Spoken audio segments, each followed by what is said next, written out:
think we were always taught to embrace who we were. Dad always used those sort of teachings of like, this is where you came from, this is who we are. But I think that it was difficult for him as well because he doesn't know. He doesn't know who he is. He doesn't know where he comes from. And I think that that element of the unknown plays more and more of a toll on him the older that he gets. I don't think we even knew the story until we were much, much, much older.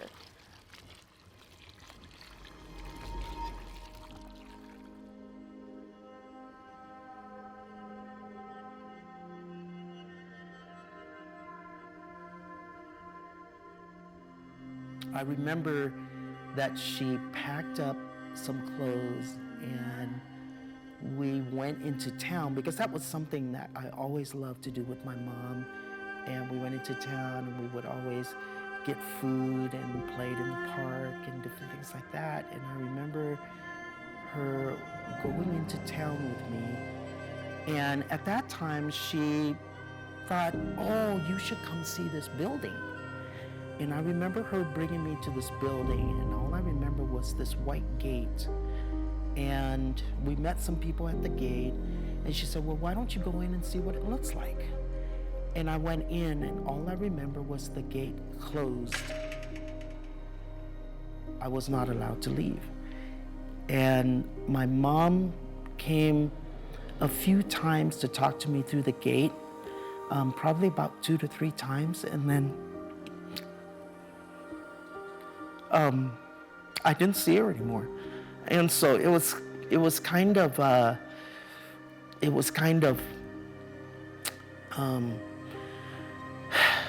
disheartening, I guess, now, I guess looking back at it.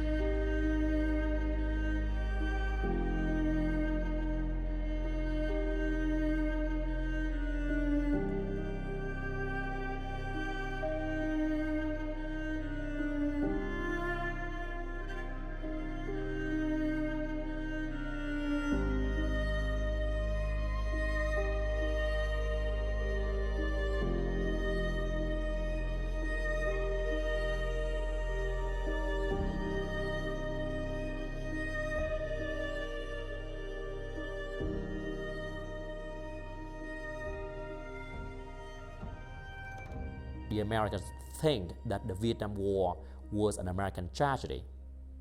What does it mean when you say that? When you say that, you are talking about, yes, 58,000 US soldiers lost their lives in the war, and the Americans ignore completely the Vietnamese suffering. You know how the Vietnamese went through the war, their trauma, their PTSD, stuff like that. So I think that all sides of the conflict have problems in their representation of the Vietnam War.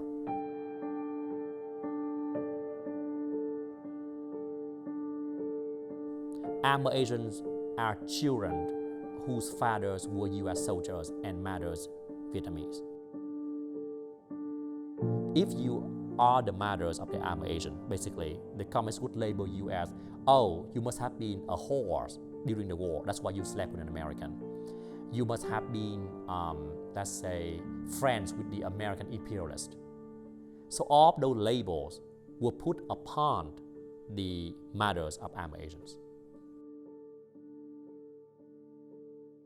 It was only about 20 days before the fall of Saigon. There was sound of artillery everywhere, so it was something that I think all of us kids, after a while, it just became white noise. We heard explosions here and there, and we hear helicopters and jet planes. With our age, I don't think we really had the full effect of what we were in the middle of. We were all put into our clothes and our sandals, and we all were put into a bus. And we were taken to the airport. I remember sitting on the tarmac for a few hours. On my flight, there was only about 106 to 109 kids above the age of 6, and the rest were infants. So I remember it being hot, and the kids were getting fussy.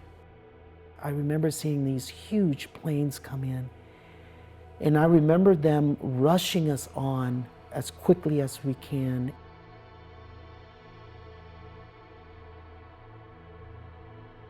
People started walking up the ramp with babies under their arms, handing them to us. We go put them in a bassinet and put it under the seat and go back, and there's another baby for you. Go back, and there's another baby. I mean, this was just endless. And we'd put 2 in a bassinet or 2 under a seat belt, and it got very overwhelming. It's hard to say because at that time you don't really think of time, but it wasn't very long. It wasn't very long before we were told that we were taking off. I remember the anxiety of just saying, okay, what is this that I'm in and why am I leaving? And again, I think it kind of brings back that, okay, I was taken out of my house, and then all of a sudden, I'm now taken away from my country, going somewhere that I have no idea where I'm going. I want to show you a picture. No, that's not the right picture. I'll show you a picture here.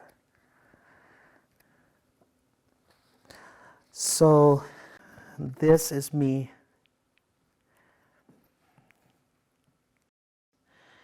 This is the few drawings that I had when I came first to the United States. It was a jet plane and a helicopter, because that's all I knew. And the math.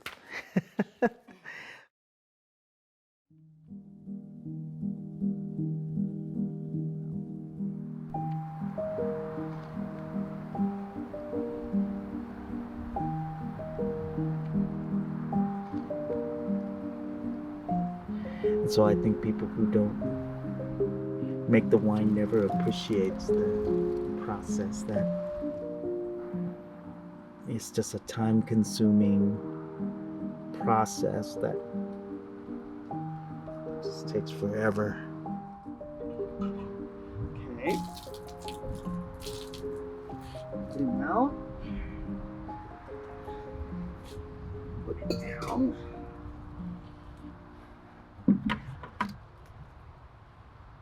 This in here.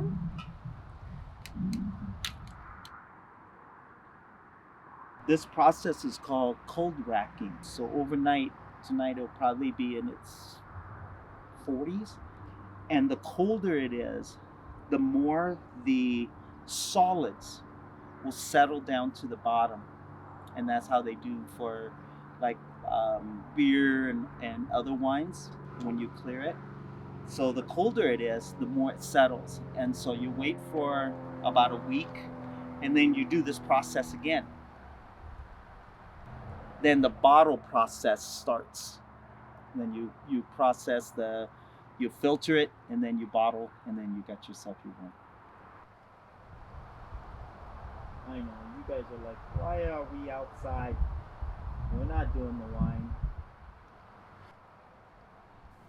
One of the most vivid things I think that he's ever told me is how they would walk between the buildings hand in hand, and like artillery would be flying over, just horrendous conditions for any human being to be in. I mean, he could have died at any moment. And to like sort of envision my 6-year-old, maybe 8-year-old father walking between buildings and bombs flying over his head is something that sticks with me a lot. But when you look at history, being uprootedness from one's homeland creates a lot of trauma. And issues that have to do with, psychological pains, sorrows, and loss of identity. And I think the American never even considered those issues and just thought that, yeah, we are doing you a great favor. You're helping you out. But again, being uprootedness from one's homeland and coming to a foreign country, living with people that they never know, that's a lot of work and that's a lot of traumatic memories and experiences.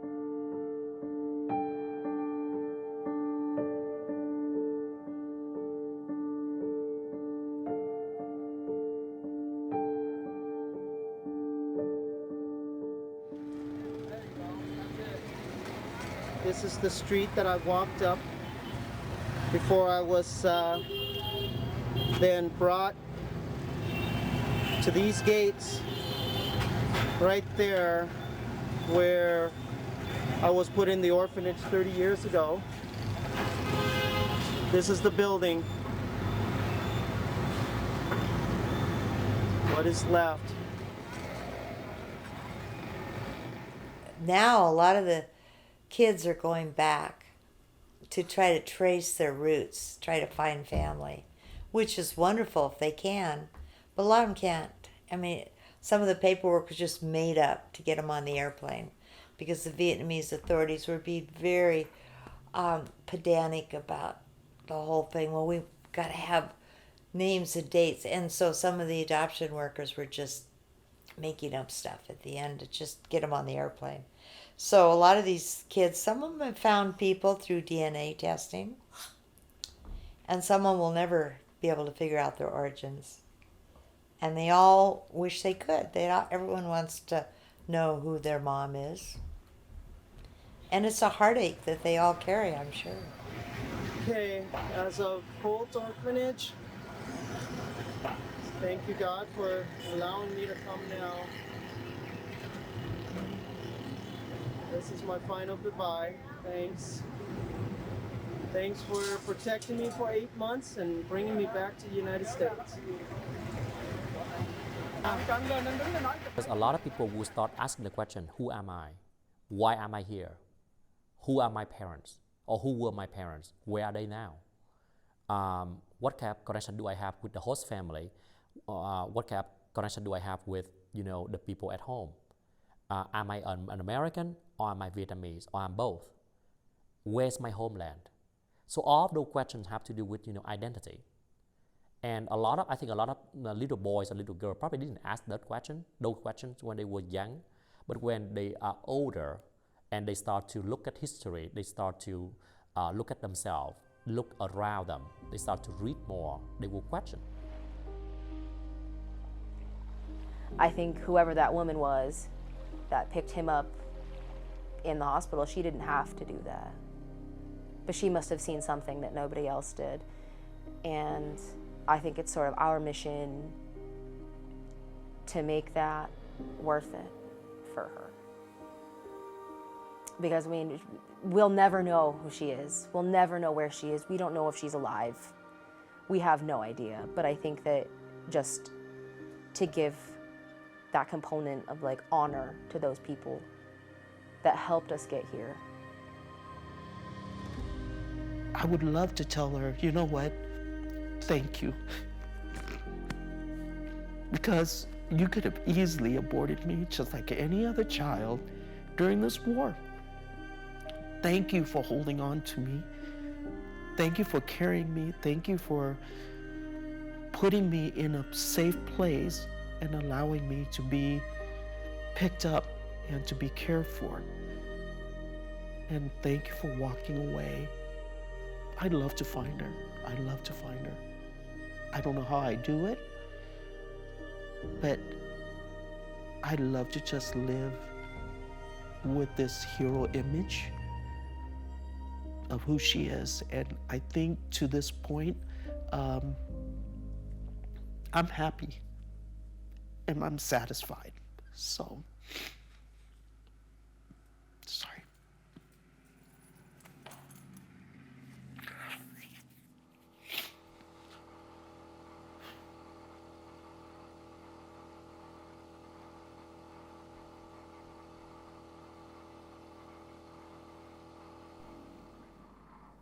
So really, I don't have a mother left.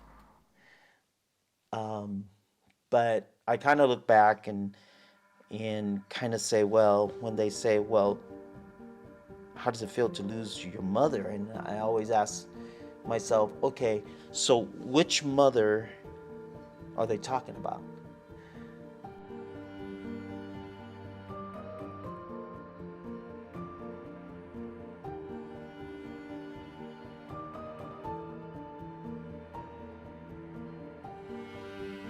As we all know my history, this is my fourth mother, really. And she actually, out of my biological mother and my Vietnamese mother who raised me and then put me in the orphanage, I really don't know where she is.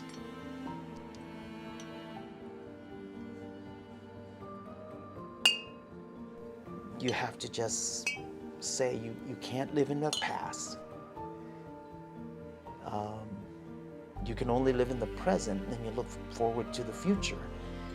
And I think the thing that sometimes keep me going is my kids. You know, what can I do while I'm alive?